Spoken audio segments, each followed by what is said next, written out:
नमस्कार, FM news देख रहे हैं आप। आपके साथ मैं हूं हर्ष त्यागी। दिल्ली में अतिक्रमण के खिलाफ एमसीडी की कार्रवाई लगातार जारी है। आज दिल्ली के रोहिणी इलाके में अवैध निर्माण पर कार्रवाई की जाएगी, जिसके लिए एनडीएमसी ने पुलिस को चिट्ठी लिखकर 400 पुलिस जवानों की मांग की है। वहीं दक्षिणी दिल्ली नगर निगम में भी कार्रवाई के लिए पुलिस से अतिरिक्त सुरक्षा और उचित संख्या में स्टाफ की मांग की है। आज रोहिणी मेट्रो स्टेशन और समयपुर बादली मेट्रो स्टेशन के बीच फैले अतिक्रमण को हटाया जाएगा। इसके साथ ही नरेला जोन में अवैध निर्माण के साथ साथ अवैध मीट शॉप्स पर भी कार्रवाई की जाएगी। साथ ही प्रेमनगर करोलबाग जोन में भी अतिक्रमण हटाए जाएंगे। दक्षिणी दिल्ली नगर निगम में खाड़ा कॉलोनी और आसपास के इलाकों में अवैध कब्जों पर कार्रवाई होगी। दिल्ली में अतिक्रमण हटाने में रुकावट डालने के आरोप में आम आदमी पार्टी के विधायक अमानतुल्लाह खान समेत 5 लोगों को गिरफ्तार किया गया है।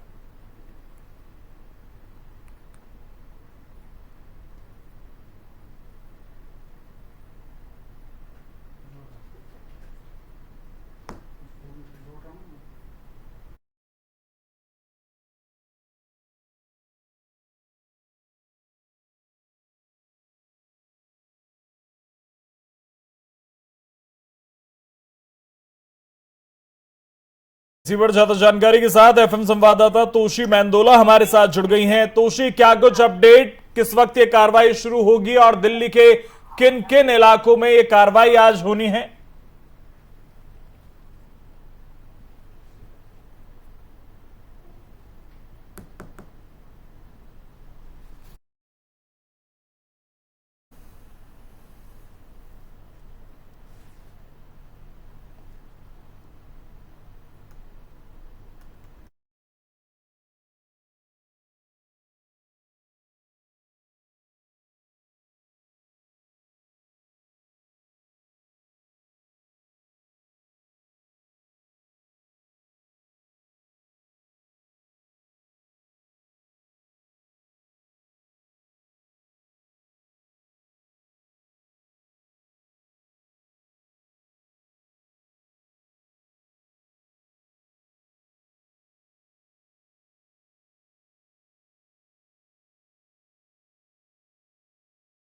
खबर पर और अधिक जानकारी के लिए एफएम संवाददाता तोशी मेंदोला एक बार फिर से हमारे साथ जुड़ गई हैं। तोशी, क्या कुछ अपडेट, किस वक्त ये कार्रवाई शुरू होगी और दिल्ली के किन किन इलाकों में आज बुलडोजर चलता नजर आएगा?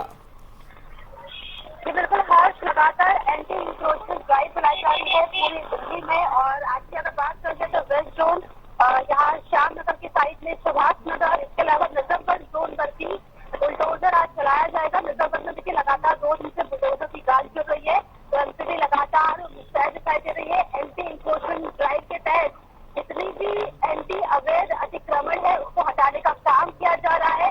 हालांकि इस बीच लोगों का प्रदर्शन भी दिखाई दे रहा है, विपक्षी पार्टी का प्रदर्शन भी दिखाई दे रहा है, लेकिन एमसीडी ने साफ कर दिया है कि एंटी इंक्रोचमेंट होगा तो वो हटेगा। जी बिल्कुल। और कल जिस तरह से अतिक्रमण के बीच में सरकारी काम में बाधा डालने के आरोप में आप विधायक अमानतुल्लाह खान गिरफ्तार हुए हैं, तो आज ये उम्मीद की जाए कि शांतिपूर्ण तरीके से ये कार्रवाई हो पाएगी, क्योंकि कहीं ना कहीं एक मैसेज लोगों को चला गया है कि अगर सरकारी काम में आप रुकावट डालेंगे और माहौल बनाने की कोशिश करेंगे तो वो बर्दाश्त नहीं होगा।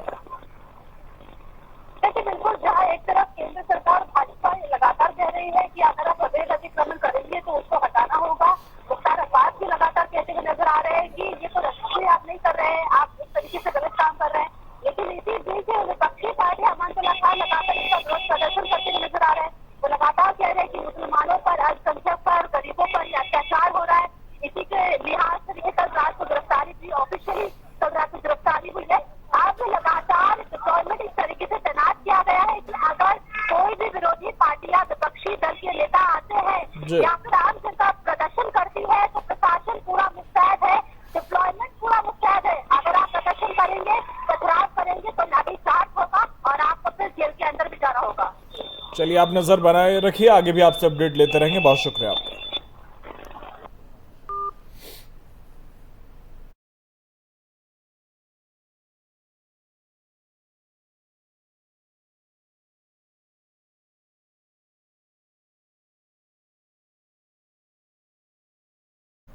एक के बाद एक राज्यों में चुनावी हार से परेशान कांग्रेस राजस्थान के उदयपुर में चिंतन शिविर का आयोजन कर रही है। कांग्रेस का ये चिंतन शिविर आज से 3 दिनों तक चलेगा। लगातार मिल रही शिकस्त पर कांग्रेस यहां 3 दिन तक मंथन करेगी। चिंतन शिविर में कांग्रेस का पूरा ध्यान संगठन में बदलाव और अगले लोकसभा चुनाव की कार्य योजना पर होगा।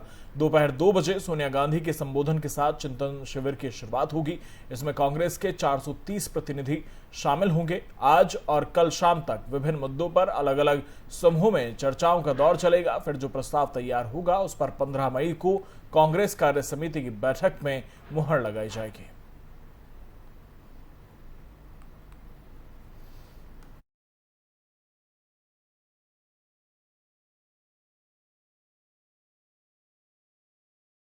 कांग्रेस आज उदयपुर में चिंतन शिविर का आयोजन करने जा रही है। आज से ये चिंतन शिविर शुरू होगा और लगभग 430 के करीब कांग्रेस के जो दिग्गज नेता हैं वो इस चिंतन शिविर में शिरकत करने के लिए पहुंचेंगे और तमाम उन मुद्दों पर चर्चा होगी, उन समस्याओं पर चर्चा होगी जिनसे कांग्रेस जूझती आ रही है। पिछले अगर कई राज्यों के विधानसभा चुनाव में पर नजर डालें तो कांग्रेस जहां पर सत्ता में थी उन राज्यों को भी खोती चली जा रही है और यही वजह है कि इस चिंतन शिविर का आयोजन किया जाएगा।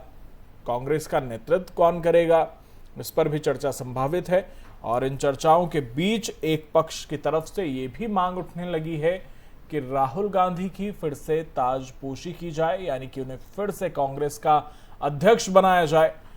और हालांकि एक पक्ष ये भी चाहता है कि इस बार कांग्रेस का नेतृत्व जो भी करे वो गांधी परिवार से बाहर करे। तो ये देखने वाली बात होगी कि किन किन मुद्दों पर चर्चा होने के बाद क्या कुछ फैसले लिए जाते हैं। प्रेम कुमार है, वरिष्ठ पत्रकार प्रेम कुमार। और इसी पर बातचीत के लिए हमारे साथ वरिष्ठ पत्रकार प्रेम कुमार जी जुड़ गए हैं। बहुत स्वागत आपका प्रेम कुमार जी एफएम न्यूज में। जी प्रेम कुमार जी, चिंतन शिविर का आयोजन जो कर रही थी कांग्रेस वो आज से शुरू हो रहा है। 3 दिन तक चिंतन मनन करेगी कांग्रेस। क्या लगता है आपको, क्या कुछ निकल पाएगा इससे? कांग्रेस के लिए ये बहुत बड़ा मौका है जब वो अपने आप को फिर से पटरी पर ला सकती है। और चूंकि सोनिया गांधी जी ने भी संकेत दिया है कि जो आगे के निर्णय होने हैं वो इसी चिंतन शिविर में होने हैं। और इस चिंतन शिविर में पार्टी अगले चुनावों में कैसे जाएगी, पार्टी का संगठनात्मक ढांचा कैसे मजबूत होगा, किन नारों के साथ जाएगी, यानी नीति और रणनीति दोनों को लेकर के इस चिंतन शिविर में बातचीत हो रही है, होनी है। अब इसी बैठक में जो पार्टी के भीतर G23 का समूह है या जो संगठनात्मक रूप से आलोचनात्मक नजरिया है उस पर भी चर्चा होना है। गठबंधन की सियासत को लेकर क्या आगे रुख पार्टी का रहने वाला है, पार्टी छोटे दलों को साथ लेकर आगे बढ़ेगी या फिर नरेंद्र मोदी के नेतृत्व वाले बीजेपी के समांतर वही गठबंधन खड़ा करने में सहयोगी भूमिका को स्वीकार करे, ये इस पर भी इसमें चर्चा होगी। लेकिन प्रेम कुमार जी, चिंतन मनन और मंथन का दौर कांग्रेस में एक लंबे वक्त से चला आ रहा है, लेकिन हुआ हमेशा वही जो गांधी परिवार ने चाहा। इस बार भी क्या भूमिका पहले से तय है और ये दिखावे की कोशिश है कि हम चिंतन मनन कर रहे हैं? क्योंकि जो एक पक्ष है वो हमेशा से ये चाहता रहा है कि गांधी परिवार से बाहर नेतृत्व आए, जबकि दूसरा पक्ष ने शुरुआत कर दी है और ये मांग करनी शुरू कर दी है कि राहुल गांधी को अध्यक्ष बनाए। देखिए, कांग्रेस के भीतर से कभी कोई आवाज ऐसी निकली नहीं कि गांधी परिवार को हटा करके कोई दूसरा लाया जाए। नहीं, अभी जो कुछ नेता हैं ज्यादा निकली है, मीडिया से ज्यादा निकली है। नहीं, अभी जो कुछ नेता हैं उन्होंने मांग की है अभी कुछ दिन पहले। G23 की तरफ से भी खुल करके किसी ने ये नहीं कहा कि गांधी परिवार से बाहर का नेतृत्व हो, बल्कि जब कभी भी बैठक हुई, बातचीत हुई, उन्होंने यही कहा कि हमें सोनिया गांधी का नेतृत्व मंजूर है, हमें बल्कि कोई गांधी परिवार से कोई। आपको क्या लगता है फायदा किसमें है कांग्रेस का, गांधी परिवार से बाहर नेतृत्व हो तब, या गांधी परिवार के पास ही नेतृत्व रहे तभी कांग्रेस कुछ कर पाएगी? यही मुश्किल है कि कांग्रेस पार्टी किसके नेतृत्व में चले इसके बारे में कांग्रेस से बाहर के लोग ज्यादा बोल रहे हैं। कांग्रेस किसके नेतृत्व में फ्लोरिश करेगी या फ्लोरिश की है, ये कांग्रेस के भीतर के लोगों को सोचने दिया जाना चाहिए। जिसमें हम लोग बाहर से यही बोल सकते हैं कि संगठनात्मक चुनाव हो ताकि लोकतांत्रिक तरीके से कोई भी आवाज सामने आए। ये बाहर के लोग इतना बोल सकते हैं, लेकिन बाहर के लोग ये कैसे बोल सकते हैं कि कांग्रेस का नेतृत्व गांधी परिवार करे या कोई और करे, या ये इस बारे में बाहर के लोग ना बोले। ठीक है, बहुत शुक्रिया आपका तमाम बातचीत के लिए। धन्यवाद।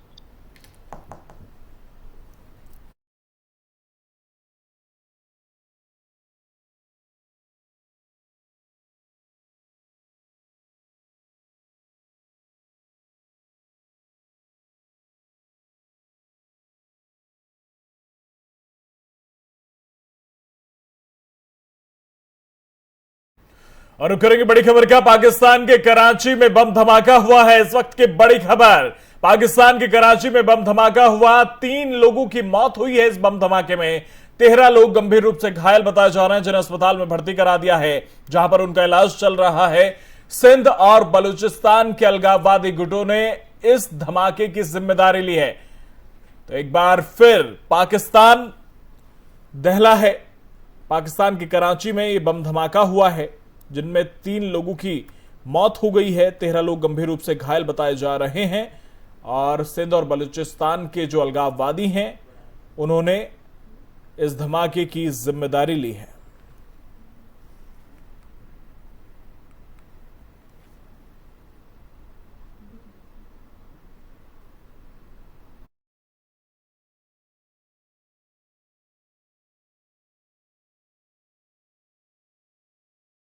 और करेंगे एक और बड़ी खबर का। ज्ञानवापी पर फैसला सुनाने वाले जज चिंतित नजर आए हैं। फैसला सुनाने वाले जज ने सुरक्षा की मांग की है। जज ने कहा कि मुझे भी अपने परिवार की चिंता है, तो परिवार की सुरक्षा की चिंता जज को सता रही है।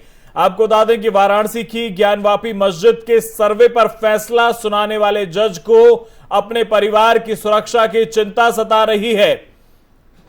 आपको बता दें कि वाराणसी की ज्ञानवापी मस्जिद में कोर्ट के आदेश के बाद कल से सर्वे शुरू हो सकता है, और वहीं दूसरी तरफ कल इस मामले में फैसला सुनाने वाले जज ने अपनी सुरक्षा की चिंता जताई है। दरअसल सिविल जज रवि कुमार दिवाकर ने, जिन्होंने ज्ञानवापी मस्जिद परिसर के सर्वेक्षण को जारी रखने का आदेश दिया है और ज्ञानवापी श्रृंगार गौरी परिसर का वीडियो सर्वे करने के लिए कोर्ट द्वारा नियुक्त वकील को बदलने की याचिका को खारिज कर दिया है, उन्होंने अपनी सुरक्षा की चिंता व्यक्त की है। अपने आदेश में जज ने यह कहा है कि इस फैसले के बाद उनके आसपास डर का माहौल बनाया जा रहा है और वो अपने परिवार की सुरक्षा को लेकर काफी चिंता में हैं।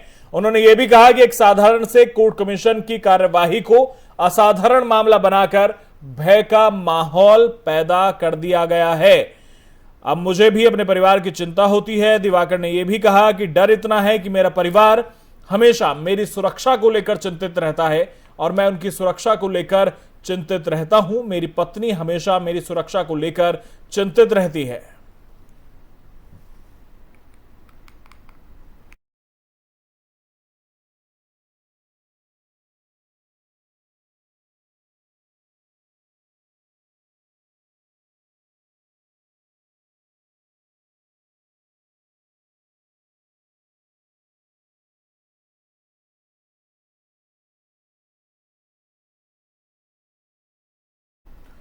मदरसों में अब दुआओं के साथ जनगण मन भी अनिवार्य हो गया। जी हां, सीएम योगी के फरमान के बाद अब सभी मदरसों में अनिवार्य रूप से राष्ट्रगान गाया जाएगा।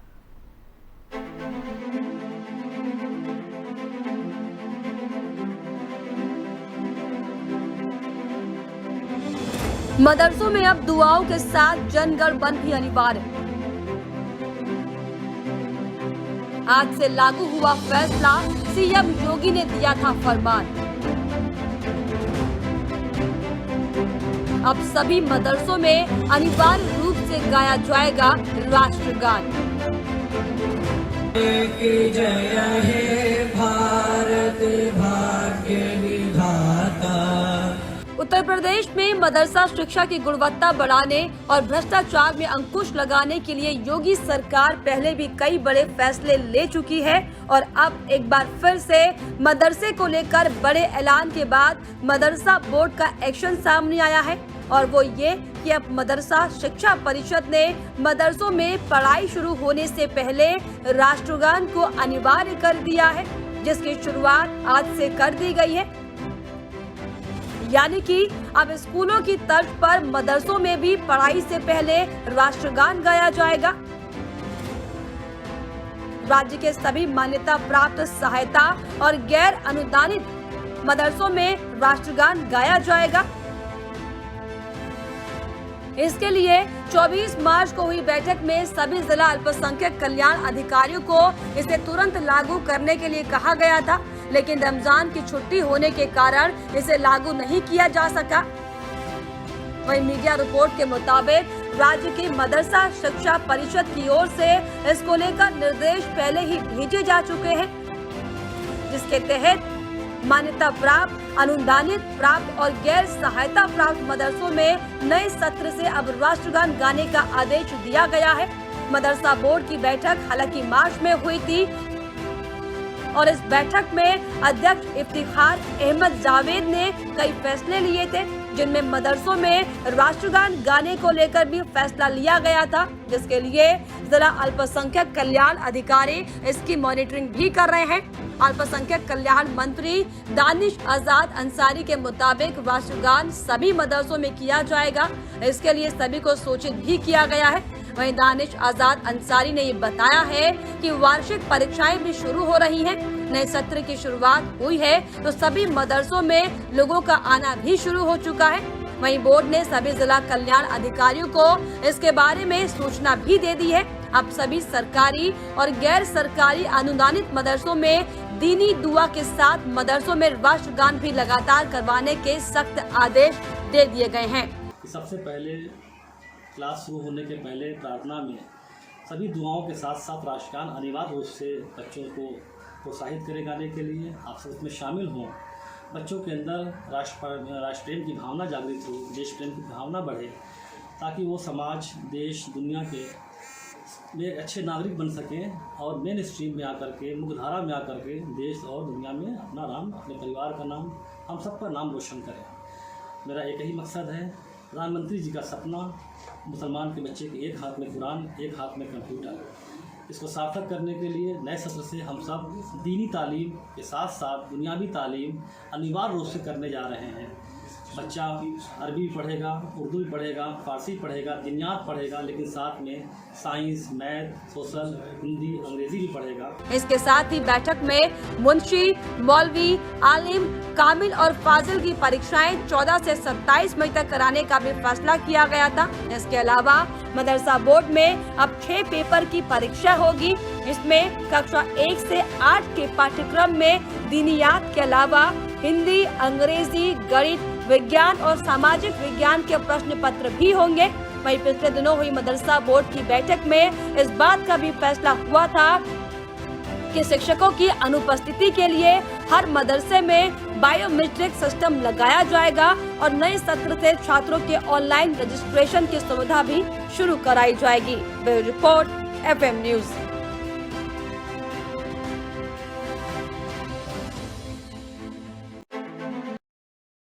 भारत में किसी फैसले पर सियासत ना हो, ऐसा हो नहीं सकता। मदरसों में राष्ट्रगान को लेकर भी सियासी घमासान शुरू हो चुका है। एक तरफ जहां कांग्रेस इसे सिर्फ मदरसों पर पाबंदी का ज्ञान दे रही है, तो मुस्लिम धर्म गुरुओं ने भी इस पर सौतेला व्यवहार करने का आरोप लगाया है। मदरसों में राष्ट्रगान पर सियासी घमासान। कांग्रेस सिर्फ मदरसों पर पाबंदी का दे रही ज्ञान, तो मुस्लिम धर्मगुरुओं ने भी सौतेला व्यवहार का गाया गान। बीजेपी ने दिया जवाब, कहा राष्ट्र हित के लिए है जरूरी राष्ट्रगान। जी हां, एक और जहां सीएम योगी एक हाथ में कुरान, एक हाथ में कंप्यूटर के सपने को पूरा करने के लिए दिन रात मेहनत कर रही है, तो वहीं दूसरी ओर अब मदरसों में राष्ट्रगान को लेकर सियासी संग्राम भी शुरू हो चुका है, क्योंकि एक और जहां बीजेपी राष्ट्रगान को राष्ट्रहित के लिए जरूरी बता रही है, तो वहीं कांग्रेस से लेकर मुस्लिम धर्मगुरु इसे एक समुदाय के साथ सौतेला व्यवहार करार दे रहे हैं। जी हाँ, दरअसल जब से योगी सरकार के आदेश के बाद यूपी मदरसा बोर्ड ने मदरसों में राष्ट्रगान को अनिवार्य करने का आदेश दिया है, तभी से धर्म जाति पर राजनीति करने वाली ओछी मानसिकता भी सामने आने लगी है और इसे सिर्फ व्यक्ति विशेष के साथ पक्षपात करने वाला आदेश बताया जा रहा है।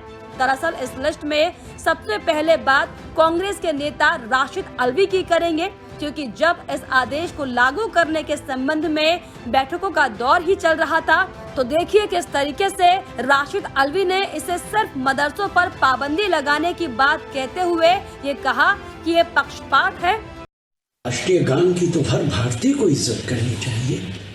मदरसे से पहले अगर बच्चे राष्ट्रीय गान पढ़ें तो बहुत अच्छी बात है, लेकिन सिर्फ मदरसों के बच्चों पर ही क्यों पाबंदी लगाई जाए?